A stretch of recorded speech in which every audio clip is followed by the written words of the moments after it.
Alright, so this is kind of my way of keeping a little diary, and then there are some cleaning companies that follow me that maybe they can get something useful out of me talking about our current situation. And it helps me look back in the future. I can look back and say, hey, how was I doing in June of 2020? And then 2020 will forever hold I almost want to say a negative connotation to it because of the challenges and that it's created. So we went into 2020 really strong, paying off some debt, and I don't know, revenue was up, debt was going down. It was pretty good. Economy was booming, and things tapered off pretty heavily. March, April, and then things started coming back in May and June, and we're fixing to hit our second wave of this coronavirus. And I'm not sure if it's just that, I think the cases are up, but I also think testing's up as well. So, and there's so much unknown about this thing. And how's it affecting our business? Well, like I said, June, the economy started to bounce back. Still short at least 100,000 on where we were at for commercial jobs, and it's hit or miss. We get these some people it's hit or miss. We don't have any shouldn't say any, because we have picked up a few recurring jobs for disinfecting services, which we had some commercial accounts before, and we would disinfect the restrooms. That was the big deal. It's like, hey, when we leave, the restrooms are disinfected. And but they've left. I've had doctor's office talk about cutting services.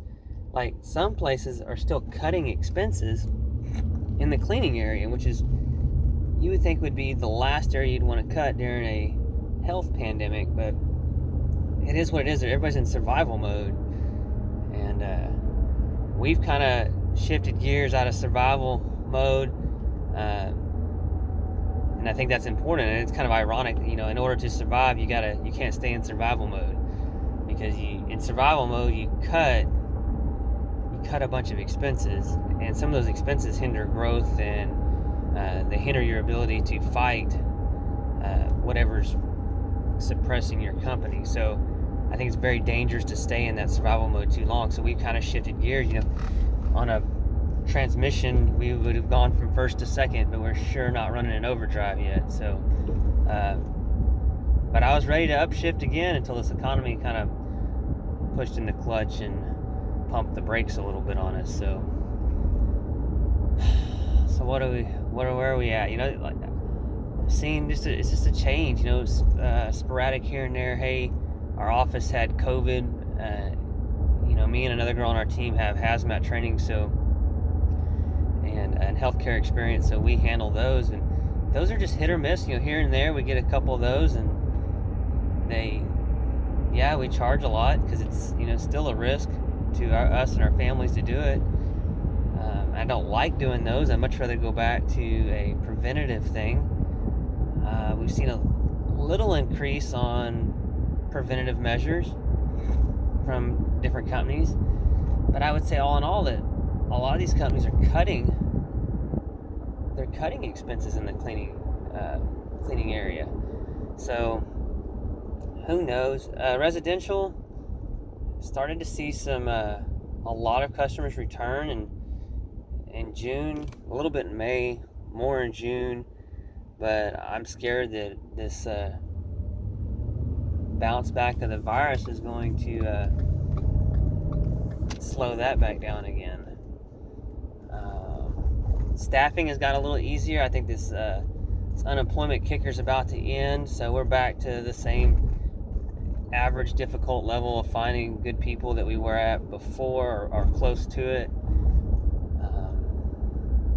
I am fully staffed once again, which is also stressful. When I talk about stress is owning a business, I have a lot of new people, which means more mistakes than I would like. hopefully they're kept to a minimum because of training we have in place, and then hopefully we just improve from any mistakes we make and improve the training. And so let's move on to the last thing I want to cover is company culture. That's something else. You got a lot of new people. It changes the culture within your company.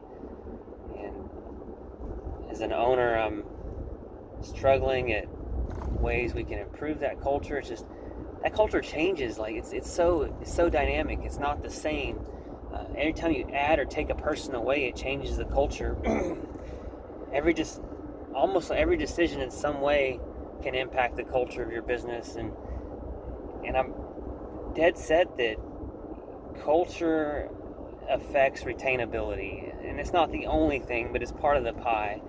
And that has been a struggle for me, is trying to improve the company, is improve the culture and keep a good culture, but at the same time have a culture of accountability.